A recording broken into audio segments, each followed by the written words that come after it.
Continue assistindo o programa Pet News. Já levou o seu pet ao oftalmologista? Vamos falar um pouquinho agora sobre as principais doenças que afetam os olhos de cães e gatos. Acompanhe com a gente!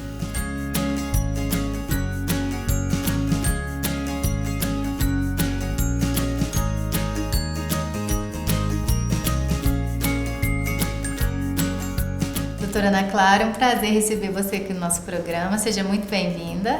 Eu que agradeço, Daiane, pelo convite da Pet News. É um prazer recebê-los aqui para conversar sobre algo que eu amo tanto, que é a oftalmologia veterinária. Então vamos começar falando sobre as doenças oculares, em cães e gatos. Eu queria saber se elas são doenças muito comuns. São doenças muito comuns, na verdade, em todas as espécies. Só que na nossa rotina, como a gente acaba atendendo mais cão e gato, a casuística é maior. Mas em todas as espécies, então se os tutores tiverem em casa pets não convencionais também, eu sempre aconselho a sempre estar de olho nos olhinhos dos seus animais. Doutora, e quanto que o tutor precisa levar o animalzinho dele para uma consulta com o oftalmologista? Então, essa pergunta é muito interessante porque o tutor pode trazer o animal quando ele notar alguma alteração nos olhos ou então de forma preventiva, realizando check-up. Quando o animal é filhote, quando o animal já está tendo uma certa idade, então imaginando aí para cão e gato 7, 8 anos e quando o animal já é idoso. Isso para a gente tratar de forma precoce as doenças, porque algumas delas o tutor não vai conseguir notar em casa o início. Algumas doenças têm um início muito silencioso. Então esse check-up a gente realizando a cada 6 meses com um animal mais velho e a cada 1 ano com um animal quando ele é mais jovem, a gente consegue tratar a alteração no começo. Então, não necessariamente o tutor tem que ver alguma coisa no olhinho, doutora? Ele Não. pode levar só para um check-up para ver se realmente está tudo bem? Exatamente, é igual com a gente, A gente vai ao oftalmologista, a cada 1 ano para checar, para ver se está tudo bem. Então, o animal a gente também indica fazer esse check-up anual ou semestral em caso de alguma alteração ou se o animal já for um pouquinho mais velho. Caso tenha alguma alteração, quais sintomas que o tutor pode observar em casa que já fica de alerta para ele levar o animalzinho ao oftalmologista? Então, eu sempre indico para o meu cliente para ele notar os olhos do animal todos os dias. Então, se você souber o que é normal, é muito fácil de você conseguir notar o que é anormal.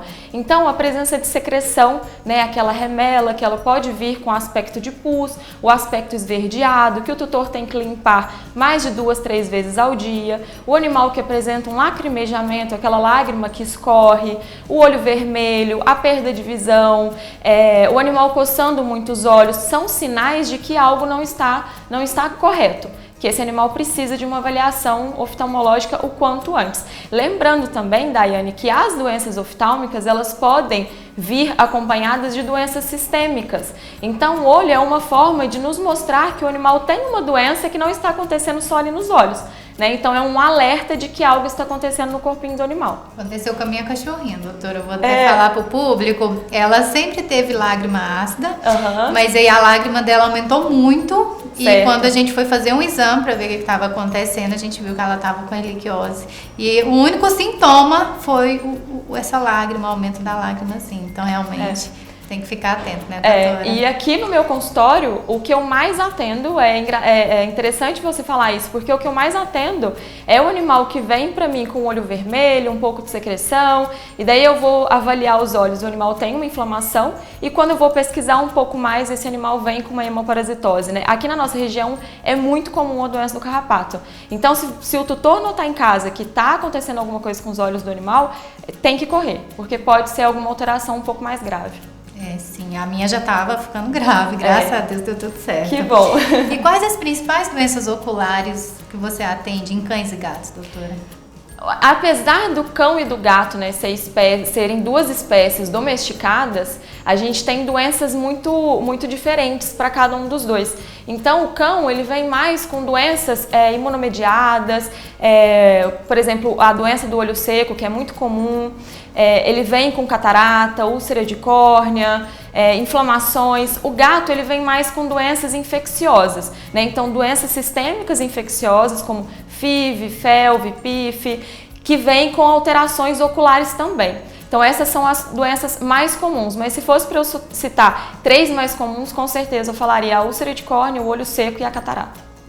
Sim, e doutora, tem algumas raças que têm predisposição a ter essas doenças oculares? Tem. Hoje, não só pela nossa rotina, né, por a gente atender mais esses animais de focinho achatado, mas eles também têm uma predisposição maior pela anatomia craniana deles. Então, o crânio deles é muito achatado, e isso foi feito, né, para eles ficarem com a face um pouco mais parecidas com a nossa, para a gente ter um certo... se identificar mais com o animal, né? E esses animais de focinho achatado, eles vêm com mais alterações oftálmicas e de respiração, porque a órbita, que é esse olho que fica, o osso que fica em volta do olho, ele é muito rasa.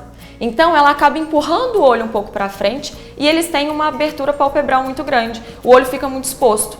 Então essas raças de focinho achatado, elas precisam de uma avaliação oftálmica com mais frequência, porque eles têm uma alta predisposição a doenças oftálmicas. Então o tutor, né, o dono de Shih Tzu, de Lhasa, Pug, Bulldog, tem que ficar de olho em casa. São os mais comuns. É o que a gente mais atende na oftalmologia veterinária, com certeza. Doutora, e você pode explicar um pouquinho sobre a secreção ocular? O que o tutor vai observar em casa que chamaria atenção? Sim. A secreção ocular é aquela remela, né, que a gente nota que pode se formar aqui no cantinho medial do olho, ou aquela remela que fica mais aderida nas pálpebras. Isso vai depender muito de qual alteração que o animal tem. Só que o mais importante da gente de conversar é que essa secreção, ela pode vir ou não acompanhada por uma infecção. Então, no cão, a gente nota uma secreção, que é essa remela, que ela pode ser um pouco mais amarela, um pouco mais branca, ela pode ser uma deficiência de lágrima, né? Então, uma deficiência na quantidade, na qualidade. No gato, a gente pode ver uma doença infecciosa levando a essa alteração. Mas o que vocês vão notar em casa? É aquela secreção, é aquela remela que fica com mais aspecto de pus, que fica com aspecto leitoso. Isso. Né, mas a secreção, essa remela que o tutor nota, né? Se ele limpar 1, 2 vezes ao dia, aquela que se forma no cantinho e fica mais durinha, normal, ok. Agora, se o animal começar a apresentar, o tutor limpa 1, 2, 3, 4 vezes ao dia e ela tem uma forma mais de pus, de nata, de esverdeada, aí o tutor tem que ficar atento, que pela pode ser cor também, alguma alteração. Sim. E úlcera de córnea, doutora? A úlcera de córnea é um machucado, né? Então a córnea é a primeira camada do nosso olho, onde a gente coloca a lente de contato, e a úlcera é uma lesão, como se fosse um arranhado na pele. Esse arranhado, ele pode ter profundidades, né? Então eu posso ter uma úlcera mais superficial, que é uma úlcera mais simples de ser tratada, uma úlcera profunda, uma úlcera extensa, uma úlcera contaminada. Isso vai depender muito de qual ulceração o animal tem, qual a causa dessa ulceração, o tempo de progressão, se ela é contaminada ou não, e tudo isso vai ajudar no nosso diagnóstico. O que o tutor tem que notar em casa para caso de úlcera de córnea? O animal fica com o olho fechado, ele coça os olhos, ele tem secreção, o olho fica vermelho, ele tem muito incômodo à luz. Então esses são os sinais mais clássicos da úlcera de córnea. Se o tutor notar esses sinais, ele tem que correr ao oftalmologista. E outra que você falou também, a catarata. A catarata, sim. A catarata é algo, assim, eu acredito que seja o mais conhecido por todos, né? Porque acho que é o que mais atinge tanto na veterinária quanto na medicina humana. Então acho que a gente encontra muito as duas medicinas nessa alteração. A catarata é uma opacidade intraocular, então a gente tem uma lente intraocular que se chama cristalino.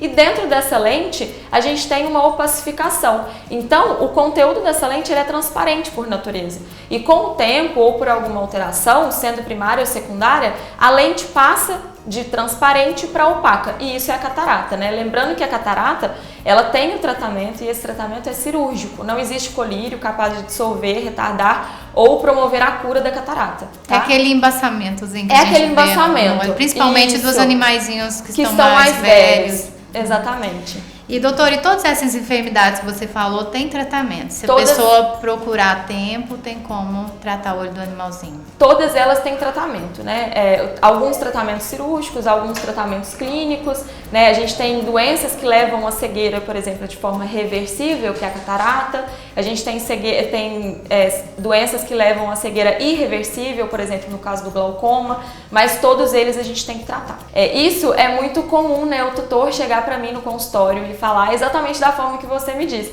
Ai, meu animal tem a lágrima ácida. Isso é um mito. Por quê? Primeiro que a lágrima, ela tem a composição dela, ela tem o pH dela natural, Só que não é o pH que causa essa mancha escura nos olhos, né, no pelo. Ela tem o pH que, na verdade, ele é mais básico do que ácido. E o que acontece é que, pela composição da lágrima, a gente tem alguns componentes que, quando a lágrima entra em contato com o pelo e com a pele do animal, a bactéria, né, a colônia de bactérias boas, elas vão reagir com a lágrima e com o sol vai formar aquela coloração. Então, o problema não é o pH da lágrima, o problema é eu ter lágrima onde não é para ter. Então, ou o animal está com aumento na produção da lágrima, ou ele tem uma obstrução no ducto, o ducto nasolacrimal, ele começa na pálpebra superior e inferior e ela desemboca no focinho. Então, se o animal tiver uma obstrução de qualquer causa, essa lágrima, ao invés de ser drenada, ela vai extravasar e o animal vai ficar com essa lágrima aqui nessa região e essa interação da lágrima com a bactéria vai causar essa coloração diferente. Então, o animal que tem essa coloração, ele também tem que ser investigado pelo oftalmologista. Então, também tem que tratar, né, tem doutora? Tem que tratar. E cada um tem um tratamento, né? O lacrimejamento, que é o aumento na produção, ele é causado por algumas doenças e a obstrução do ducto nasolacrimal é causado por outras doenças. E cada um tem um tipo de tratamento. Lembrando que, gente, pelo amor de Deus, não faça uso contínuo de antibiótico, enfim, tem que ir ao oftalmologista. Muito obrigada, doutora, por sua explicação. Adorei. Eu que agradeço. Eu também adorei vocês. Muito obrigada. Obrigada a você. Espero que vocês tenham gostado do nosso programa, sempre com muitas dicas e informações que vão te ajudar a cuidar melhor do seu bichinho. Até o próximo Pet News. Você tem um negócio e deseja ter mais clientes? Então saiba que a internet pode ajudar sua empresa a dominar sua região. Uma das maneiras de vender todos os dias é criar desejo através das redes sociais e aparecer no Google para quem busca pelo seu produto ou serviço. Fature mais em todos os meses com a assessoria Doutores do Marketing. Entre em contato conosco e faça uma consultoria gratuita. WhatsApp DDD 11 974 77 22 50. Programa Pet News. Patrocínio. Apoio